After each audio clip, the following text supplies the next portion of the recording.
Shalom, selamat sore teman-teman semua. Kita berjumpa kembali di dalam acara PAP online kita. Dan pada sore hari ini kita akan belajar dari satu tokoh dalam Alkitab, yaitu Stefanus. Tapi sebelumnya kita bersatu di dalam doa. Bapa di surga, kami sungguh bersyukur Tuhan, sebab Engkau adalah Allah yang setia mengasihi kami di dalam hidup kami. Kami boleh berdiri sampai dengan hari ini oleh karena anugerah Tuhan yang besar di dalam hidup kami. Dan pada saat ini Tuhan, kami rindu Tuhan boleh menyapa, berbicara bagi kami melalui firman-Mu.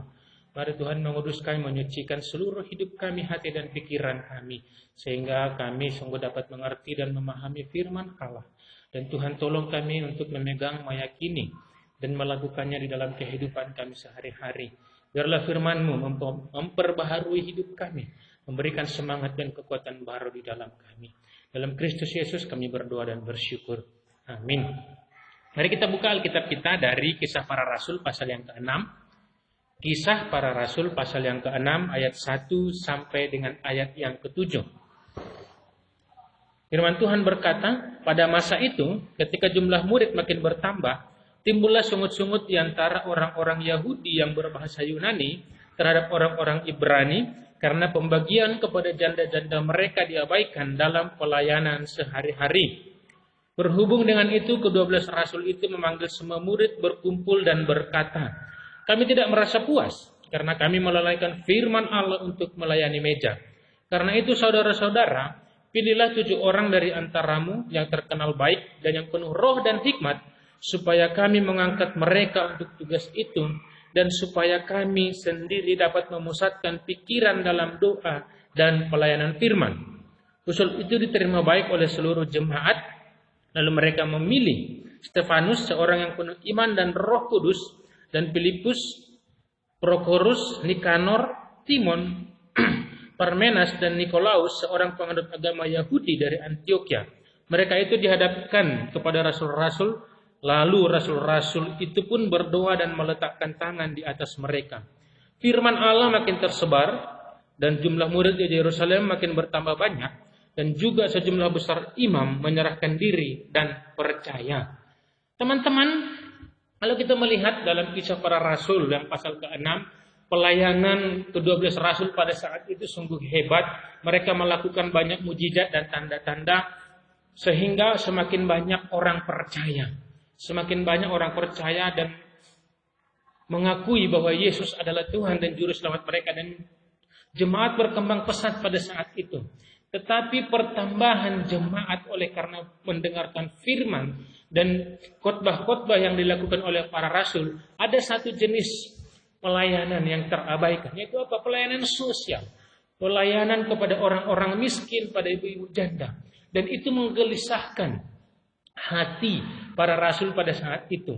Maka mereka memutuskan untuk memilih 7 orang untuk melayani orang-orang miskin, untuk membagi-bagikan makanan dan melayani para janda-janda. Karena apa? Banyak orang mengeluh karena ketidakadilan yang terjadi pada saat itu terhadap pembagian makanan. Orang-orang Yahudi yang berdiaspora, berbahasa Yunani diabaikan. Lebih mengutamakan orang-orang Ibrani, orang-orang Yahudi. Jadi satu yang menarik kita lihat di sini adalah apa? Bahwa pelayanan firman dan pelayanan sosial atau memberikan bantuan kepada orang-orang atau pelayanan di luar memberitakan firman Tuhan itu sama pentingnya dengan kita menyampaikan firman Tuhan, menyampaikan khotbah sehingga banyak orang bertobat. Itu sama pentingnya dengan pelayanan-pelayanan yang lain. Itu yang dikatakan oleh Petrus, kami tidak merasa puas melalaikan firman Allah. Ya, memang firman Tuhan mengatakan kita untuk pergi melayani, pergi memberitakan firman, pergi memberitakan Injil. Tapi firman Tuhan juga tidak mengabaikan untuk melakukan pelayanan sosial, tidak mengabaikan untuk memberikan pertolongan. Secara khusus kita lihat di dalam masa-masa COVID sekarang, orang-orang membutuhkan banyak pertolongan. Maka memberikan pelayanan sosial itu adalah salah satu metode, cara bagaimana kita menyatakan kasih hal bagi orang-orang di sekitar kita. Jadi perlu pemahaman yang kita tanamkan di dalam hidup kita bahwa pelayanan firman, berkhotbah dan melayani secara sosial itu sama pentingnya di hadapan Tuhan, sama berharganya di hadapan Tuhan. Jadi jangan teman-teman atau adik-adik merasa ketika tidak bisa menyampaikan firman Tuhan, tidak bisa melayani di depan, seolah-olah pelayanan di depan itu lebih penting dan lebih berharga. Ya. Tetapi dalam firman Tuhan bagi kita diingatkan bahwa semua pelayanan itu ketika kita melakukan oleh karena rasa hormat dan takut kepada Tuhan, maka itu juga adalah pelayanan yang sama berharganya, sama pentingnya di hadapan Tuhan yang telah memilih kita untuk melayaninya. Nah, maka dalam hal itu ke-12 rasul meminta 7 orang, ya, dan salah satunya adalah Stefanus. Nah, apa yang kita lihat dari tokoh Stefanus yang bisa kita pelajari dan bisa kita teladani dalam hidup kita sehari-hari?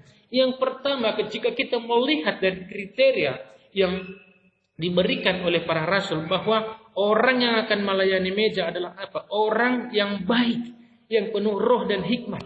Sehingga dari ketiga kriteria itu dapat kita lihat bahwa Stefanus adalah orang yang baik, orang yang penuh roh dan yang penuh hikmat. Ya. Bahkan nanti di bagian selanjutnya dikatakan bahwa Stefanus itu lebih daripada yang lain, ya, penuh iman. Wah, teman-teman sekalian, jika kita lihat di dalam bagian-bagian firman Tuhan yang lain, orang yang seperti apakah orang yang seperti ini? Orang yang penuh hikmat, penuh iman, penuh dengan roh. Roh itu bertentangan dengan daging. Iman bertentangan dengan ketakutan, kekhawatiran akan dunia ini. Jadi orang yang penuh hikmat, orang yang penuh roh, yang penuh iman adalah orang-orang yang sungguh taat kepada Tuhan. Itu yang pertama. Orang yang beriman itu akan taat kepada Tuhan. Orang yang penuh roh adalah apa? Orang yang menjaga hidupnya tetap kudus di hadapan Tuhan. Karena dosa itu bertentangan dengan kekudusan. Kedagingan bertentangan dengan kehidupan yang dipenuhi oleh roh Allah. Jadi saya dapat memahami bahwa Stefanus adalah orang-orang yang menjaga hidupnya tetap kudus, tetap bersih. Sehingga roh itu dapat memenuhi hidupnya. Jadi Stefanus adalah seorang yang taat. Menjaga hidupnya tetap bersih dan kudus. Sehingga apa? Dia mampu tunduk dan taat kepada pimpinan roh di dalam hidupnya. Kemudian apa? Dia adalah orang yang baik. Ya. Jika dia bukan orang yang baik, maka dia tidak akan bisa melayani di meja. Banyak orang sekarang ini mau terlibat di dalam kegiatan-kegiatan sosial bukan karena dia baik, tapi karena apa? Karena dia mengharapkan apa yang dia bagikan, apa yang dia salurkan, itu juga akan tersalur bagi dia. Sehingga dia bisa mengambil bagian di dalam yang dia bagikan, di dalam membagi-bagi makanan kah, bagi-bagikan bantuan kah, dan segala macam. Tetapi Stefanus adalah orang yang jujur, yang baik. Sehingga apa? Itu dia dipercaya untuk melakukan pekerjaan itu. Orang yang bisa dipercaya, orang yang bisa diberikan tanggung jawab. Ya. Stefanus. Kemudian yang berikutnya adalah apa? Dia adalah orang yang mau melakukan melebihi batas tanggung jawabnya. Kita tahu ketujuh orang tersebut dipilih Allah untuk melakukan pelayanan di meja, membagi-bagikan makanan, membagi-bagikan bantuan. Tetapi di ayat 8 kita lihat bahwa apa? Stefanus, dia dapat melakukan tanda, melakukan mujizat. Artinya apa? Itu di luar tanggung jawab pekerjaannya. Artinya dia mau melakukan yang melebihi apa yang ditanggung jawab, apa yang harus ditanggung jawab ini. Memang sering kita dalam bekerja, bahkan dalam banyak aktivitas kegiatan kita selalu berpedoman pada SOP, standar operasi. Apa yang harus kita kerjakan, apa yang menjadi bagian kita. Tetapi sebagai anak Tuhan, sebagai orang percaya, kita harus mau melakukan yang melebihi batas dan tanggung jawab kita. Sekalipun itu tidak menguntungkan bagi kita. Sekalipun itu merugikan bagi kita. Karena orang dunia pun bisa bekerja menurut standar yang ditetapkan untuk dia kerjakan. Karena apa? Ada rewards yang dia terima. Tetapi sebagai anak Tuhan, pekerja-pekerja Kristen, bahkan sekalipun kita mahasiswa, kita mau melakukan yang bukan hanya menjadi tanggung jawab, tapi melebihi. Sebagai mahasiswa, kita tidak hanya menyelesaikan studi dengan baik, tapi juga kita memberikan hidup kita melalui studi kita bisa melayani teman-teman kuliah kita, melayani orang-orang di sekitar kita, memberitakan firman kepada mereka. Kita bukan hanya kuliah dengan baik, mengajar dengan baik sebagai tugas dan tanggung jawab kita sebagai seorang mahasiswa, tapi juga kita sambil kita melakukan kuliah kita dengan baik, kita juga boleh melayani teman-teman kita, memberitakan Injil kepada mereka. Sebagai pekerja, bukan hanya kita bekerja sebagai penuh integritas di dalam perusahaan, tapi kita berusaha menghadirkan kerajaan Allah di tengah-tengah pekerjaan kita. Saya mau menyaksikan bagaimana istri saya, kami selalu punya prinsip di dalam mencari pekerjaan itu adalah apa? Tuhan utuslah kami bekerja di mana kami bisa melayani Tuhan. Bukan hanya bekerja untuk memenuhi kebutuhan kami, tetapi juga bekerja boleh melayani Tuhan di sana, memberitakan Injil di sana. Dan puji Tuhan sampai dengan hari ini, ya, di dalam pekerjaan, istri saya boleh merintis pelayanan terhadap guru-guru di sana. Saya dulu sebagai guru, boleh bukan hanya mengajar, tapi memberitakan Injil kepada siswa, murid-murid yang saya ajar. Artinya apa? Mengerjakan melebihi tanggung jawab yang standar dalam hidup kita, dalam pekerjaan kita. Supaya apa? Orang lain diberkati. Orang lain merasakan kasih Allah melalui hidup kita. Sebab kita ini adalah hamba dan pelayan Tuhan di dalam hidup kita. Ya. Stefanus melakukan melebihi apa yang menjadi tanggung jawab. Ya. Kemudian apa? Dia adalah orang yang penuh dengan kuasa. Karena apa? Orang yang dipenuhi dengan Roh Kudus itu adalah orang yang penuh dengan kuasa. Jadi ini yang saya sebutkan di awal tadi. Orang yang menjaga hidupnya tetap kudus. Itu berkaitan dengan apa? Dia pasti akan dipenuhi oleh Roh Allah. Dan orang yang dipenuhi oleh Roh Allah, hidupnya akan penuh dengan kuasa. Jadi ini sangat berkaitan. Dan nanti kita akan bahas berikutnya. Kenapa Stefanus bisa seperti itu? Ya. Orang yang penuh dengan kuasa sanggup melakukan perkara-perkara besar, melakukan mukjizat di dalam hidupnya. Walaupun itu bukan yang paling utama di dalam pelayanan dia, tapi dia bisa melakukan. Karena apa? Allah menyertai dia. Kuasa Allah memenuhi hidupnya. Yang berikutnya, Stefanus adalah orang yang pintar dan mengerti kitab suci. Orang yang pintar dan mengerti kitab suci. Ketika dia berdebat di dalam ayat 9 sampai dengan ayat 14, dia dengan penuh hikmat, ya, menjawab semua pertanyaan-pertanyaan orang-orang Yahudi yang menolak Kristus.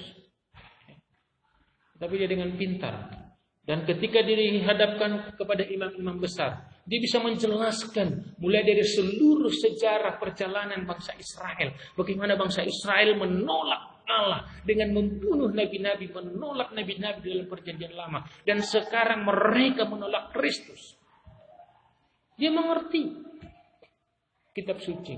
Teman-teman, mengerti kitab suci bukan hanya tugas pendeta, tugas penginjil, tetapi ya, setiap orang percaya harus mengerti, memahami kitab suci. Kitab suci adalah dasar dari seluruh iman percaya kita kepada Tuhan. Kenapa Stefanus begitu dengan penuh iman? Karena dia mengerti, memahami dan memegang kitab suci di dalam hidupnya.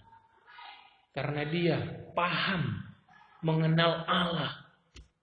yang disembah di dalam hidupnya. Semuanya itu berdasarkan kepada kitab suci Alkitab. Teman-teman, apakah teman-teman mengerti, paham kitab suci sebagai dasar iman kita? Kalau tidak, di PDPA, pelayanan pemuda, kita selalu mewartakan, ikut ke dalam kelompok. Supaya apa? Iman kita dibangun di dalam pengertian yang benar, pemahaman yang benar tentang firman Tuhan. Karena memang hanya itulah dasar berpijak kita melangkah bersama dengan Tuhan. Tidak ada yang lain. Firman Tuhan, Alkitab. Maka mari belajar. Walaupun hanya dengan sederhana. Tapi ketika kita memegang itu dengan sungguh-sungguh, itu menjadi kekuatan yang kuat di dalam hidup kita. Di dalam menghadapi banyak persoalan, pergumulan di dalam hidup kita. Ya, Stefanus adalah orang yang pintar dan mengerti, memegang teguh firman Tuhan di dalam hidupnya. Ya. Yang berikutnya yang dapat kita lihat adalah apa? Stefanus adalah orang yang berani mempertahankan imannya sekalipun harus menghadapi kematian. Ketika dia selesai menjawab, menjelaskan seluruh Alkitab Perjanjian Lama, yang Mahkamah Agama marah, ya, dan akhirnya apa? Melemparinya dengan batu. Tetapi apa? Dia menyerahkan hidupnya sepenuhnya kepada Tuhan, dan dia berani menghadapi semua, ya, permasalahan yang dihadapi, sekalipun itu menghadapkan kematian. Nah, sekarang yang menjadi pertanyaan bagi kita, seberani apakah kita mempertahankan iman kita di tengah-tengah kehidupan kita sebagai mahasiswa, sebagai para pekerja? Apakah kita bisa mengatakan tidak kepada yang salah demi mempertahankan iman kita? Apakah kita berani mengatakan tidak kepada hal-hal yang berhubungan dengan dosa demi mempertahankan kekudusan kehidupan kita, sekalipun posisimu terancam? Sekalipun posisimu terancam, demi ketaatanmu kepada Tuhan Yesus Kristus yang telah menyelamatkan hidupmu. Stefanus martir yang menjadi pertama, yang menjadi martir, ya, orang percaya. Dia berani. Karena apa? Keyakinan akan Tuhan di dalam hidupnya, sekalipun dia meninggalkan dunia ini. Karena dunia ini adalah yang fana. Dia akan pergi bersama-sama dengan Bapaknya di sorga. Kita dapat melihat dalam kitab bagaimana dia melihat kemuliaan Allah, bahwa Tuhan akan menyambutnya. Berani. 1 Petrus 3 ayat 15 mengatakan apa? Supaya engkau siap memberikan pertanggungan jawab akan pengharapanmu, akan imanmu. Sehingga ya, orang lain juga bisa percaya. Nanti kita dapat melihat setelah kematian Stefanus, pemberitaan Injil semakin hebat. Orang-orang percaya bertambah semakin besar. Kematian Stefanus malah jadi tonggak, ya, perkembangan orang percaya pada saat itu. Bahkan banyak penafsir mengatakan itu juga nantinya akan mempengaruhi Paulus yang melihat langsung kematian Stefanus. Itu akan mempengaruhi kehidupan Paulus di dalam pelayanannya. Teman-teman, seberani apakah kita mempertahankan iman kita sekalipun kita meninggalkan banyak kenyamanan? Setaat apakah kita kepada Tuhan sekalipun kita harus kehilangan banyak hal di dalam hidup kita? Saya mau menyaksikan sekarang kami akan pindah dari Medan ke Stabat karena keyakinan akan panggilan Tuhan untuk melayani di sana. Dihitung-hitung secara ekonomi yang kami dapatkan di Stabat dibandingkan dengan di Medan, bahkan sepertiga dari Medan tidak akan dapat kami di Stabat. Tetapi satu yang kami yakini di tengah-tengah keluarga, ketika Tuhan menyuruh pergi melayaninya, maka Tuhan pasti akan menyediakan menggantikan apa yang kami tinggalkan, bahkan melebihi seperti yang dijanjikan Tuhan, akan membalaskan beberapa kali lipat. Sekarang bagaimana dengan kita? Ketika Tuhan menyuruh kita mempertahankan ketaatan kita, apakah kita mau meninggalkan yang menjadi kenyamanan bagi kita? Sekalipun itu merugikan banyak di dalam hidup kita, tapi yakin dan percaya bahwa Tuhan akan menggantikan seperti yang Dia firmankan. Tuhan akan menggantikan. Kemudian yang terakhir, Stefanus adalah orang yang penuh dengan belas kasihan. Di dalam akhir hidupnya, Stefanus mengatakan apa? Bahwa ya Tuhan, terimalah rohku, janganlah tanggungkan dosa ini kepada mereka. Pasal 7 ayat 60. Sekalipun orang melempari dia, sekalipun orang menganiaya dia, dia mengampuni dengan mengatakan apa? Janganlah tanggungkan dosa ini kepada mereka. Sama seperti Yesus di atas kayu salib mengatakan, Tuhan ampunilah mereka, sebab mereka tidak tahu apa yang mereka perbuat. Stefanus merefleksikan bagaimana kasih Kristus mengalir dalam hidupnya. Belas kasihan Kristus mengalir dalam hidupnya. Jika Yesus mati oleh karena bangsa-bangsa lain, tapi Stefanus mati oleh bangsanya sendiri. Tetapi satu hal yang dapat kita lihat, bahwa Stefanus juga